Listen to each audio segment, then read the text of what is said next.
नमस्कार विद्यार्थियों, हम हिंदी साहित्य के काल विभाजन और नामकरण का अध्ययन कर रहे थे और उसी कड़ी में उसकी दूसरी कड़ी में आज हम कुछ और विद्वानों के द्वारा हिंदी साहित्य के काल विभाजन के संदर्भ में जो मत दिए गए हैं उनका अध्ययन करेंगे।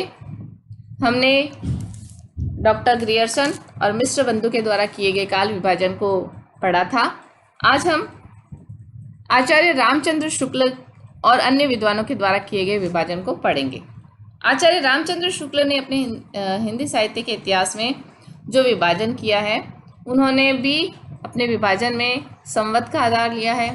उन्होंने हिंदी साहित्य के इतिहास को 3 भागों में बांटा है। 3 भागों में सबसे पहला जो काल है उसे उन्होंने वीर गाथा काल नाम दिया है। रामचंद्र शुक्ल के संदर्भ में उन्होंने जो नामकरण किया है उसके संदर्भ में एक बात ध्यान देने योग्य है कि उन्होंने काल विभाजन और नामकरण का जो आधार है वह विशेष ढंग की जो रचनाएं हैं उनकी प्रचुरता को माना कि किसी कालखंड में इस विशेष ढंग की रचनाएं अधिक लिखी गई तो उन्होंने उससे काल को उस रचनाओं की अधिकता के आधार पर नाम दिया।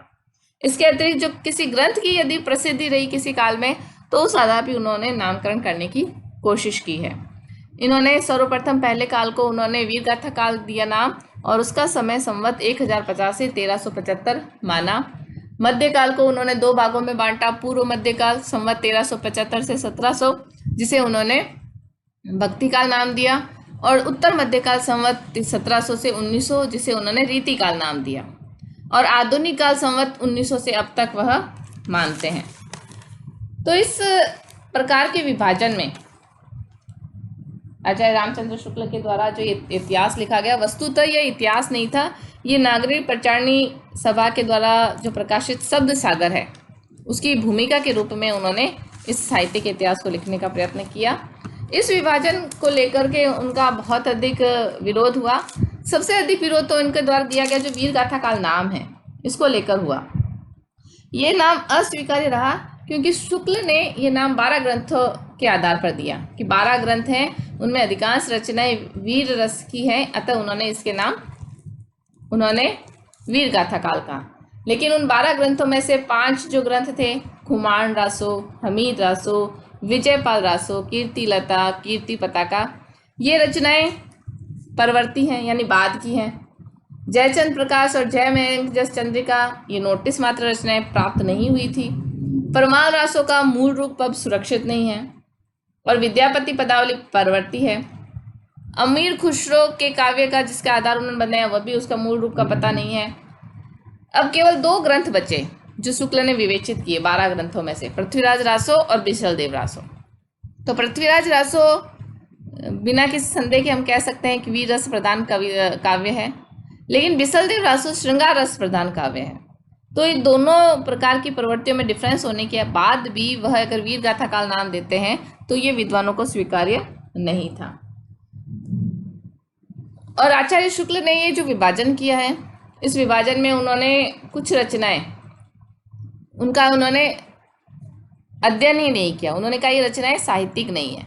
ऐसी रचनाएं जिसमें धर्म का विवेचन था, जो धार्मिक ग्रंथ कहे जा सकते हैं, जिसमें किसी धर्म के उपदेशक का जीवन चरित्र था, उसे उन्होंने साहित्यिक न मानकर उनका परित्याग किया, उनका अध्ययन उन्होंने नहीं किया। तो ये उनके द्वारा किए गए इस काल विभाजन की बहुत बड़ी त्रुटि थी।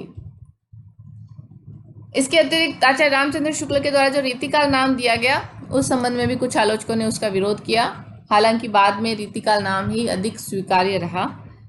फिर भी आचार्य रामचंद्र शुक्ल के द्वारा दिया गया जो आधार था वह आगे के विद्वानों के लिए आधार बना और उनके द्वारा किया गया ये काल विभाजन और नामकरण भी आगे के इतिहास लेखकों के लिए प्रकाश स्तंभ ही रहा।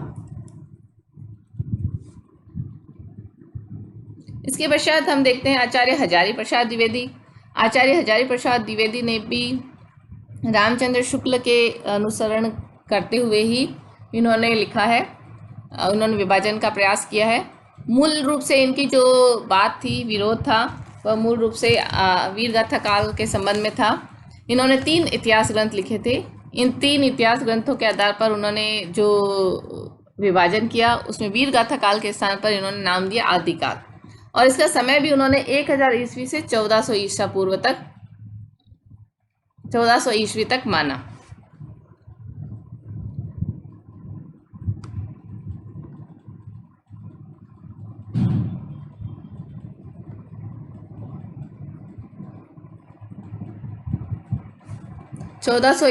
माना। अब उन्होंने मध्यकाल है, इसका समय 1400 ईस्वी से 1700 ईस्वी तक माना। ये जो पूर्व लिखा हुआ है ये प्रिंटिंग मिस्टेक है, ईस्वी तक माना है, पूर्व यहाँ पर गलत है। मध्यकाल उन्होंने 1400 ईस्वी से 1700 ईस्वी तक माना, उत्तर मध्यकाल 1700 से 1900 ईस्वी तक, और आधुनिक काल 1900 से अब तक उन्होंने माना।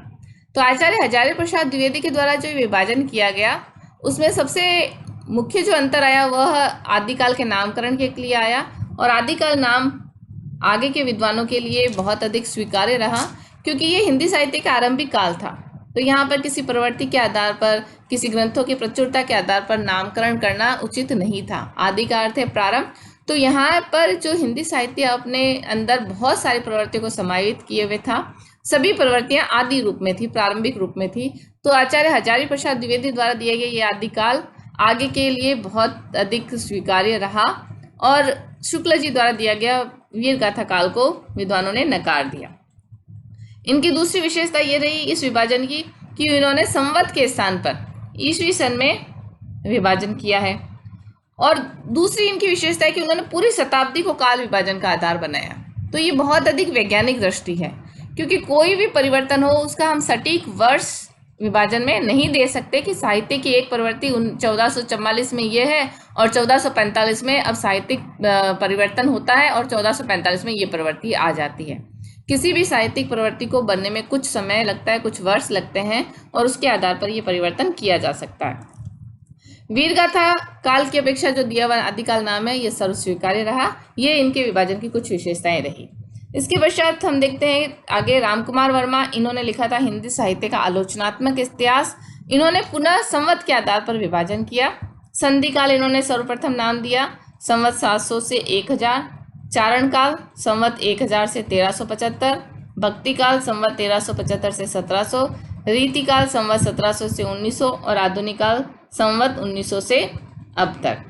इनका जो विभाजन है इसमें जो बात है कि उन्होंने अपभ्रंश को हिंदी साहित्य में शामिल किया है। संधि काल नाम से जो साहित्य उन्होंने संकेत दिया है, उस साहित्य के अंतर्गत उन्होंने अपभ्रंश के साहित्य को भी हिंदी साहित्य में शामिल किया है।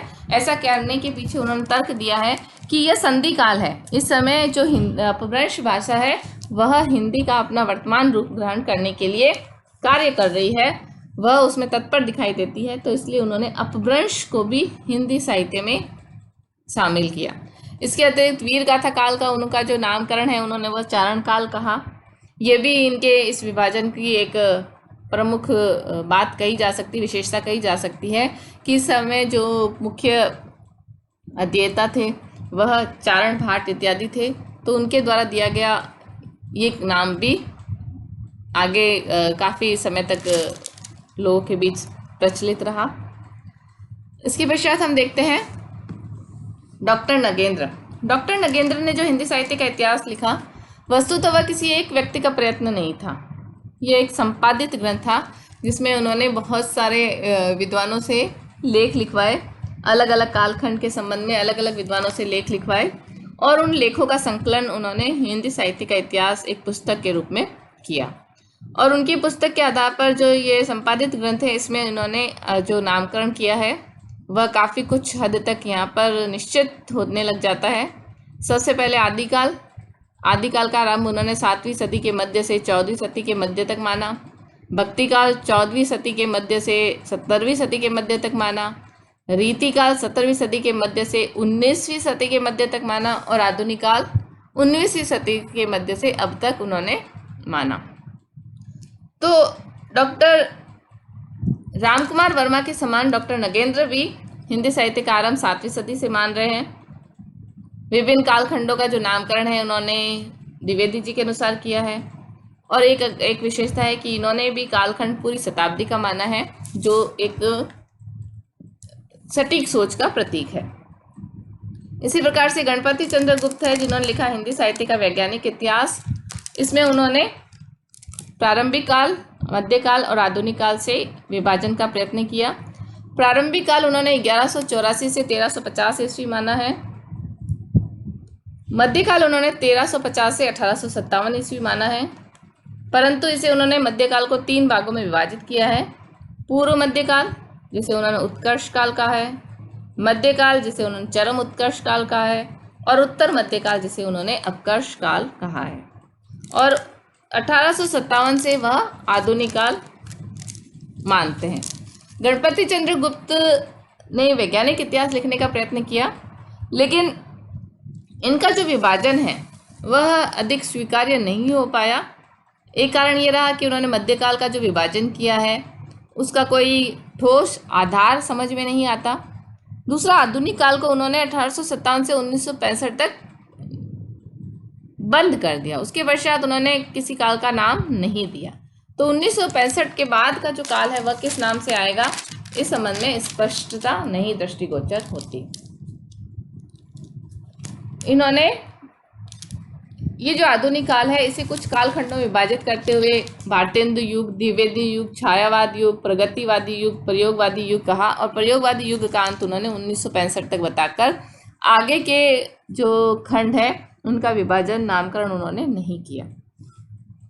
तो विद्यार्थियों, हमने विभिन्न विद्वानों के द्वारा, उनके द्वारा जो साहित्यिक इतिहास लिखे गए हैं, उन साहित्य के इतिहासों में कौन कौन से नामकरण, कौन कौन से विभाजन, किस किस आधार पर उन्होंने ये विभाजन किया है, इसे समझने का प्रयत्न किया। और प्रत्येक आलोचक के द्वारा जो विभाजन का प्रयत्न किया गया है उसकी समीक्षा करने का प्रयास भी किया। वर्तमान समय में काल विभाजन और नामकरण है वह सामान्यतः डॉक्टर नगेंद्र के अनुसार इस प्रकार किया जाता है। आदिकाल, भक्तिकाल, रीतिकाल और आधुनिक काल के रूप में 4 कालखंडों में हिंदी साहित्य का इतिहास आज मुख्य रूप से सार्वजनिक सर्वमान्य मत से विभाजित किया जाता है, जिसमें अधिक विवाद की स्थिति अब नहीं रह गई है। और आदिकाल के प्रारंभ की सीमा के संबंध में कुछ विवाद है। हम आगे की कक्षाओं में पढ़ेंगे कि हम हिंदी साहित्य का आरंभ कब से माने, अपभ्रंश को हिंदी में शामिल करें अथवा नहीं करें, और यदि करें तो क्यों करें। तो इस आधार पर हम अनेक विद्वानों के जो मत हैं उन्हें पढ़ने का प्रयत्न करेंगे। तो आज के लिए इतना ही। धन्यवाद।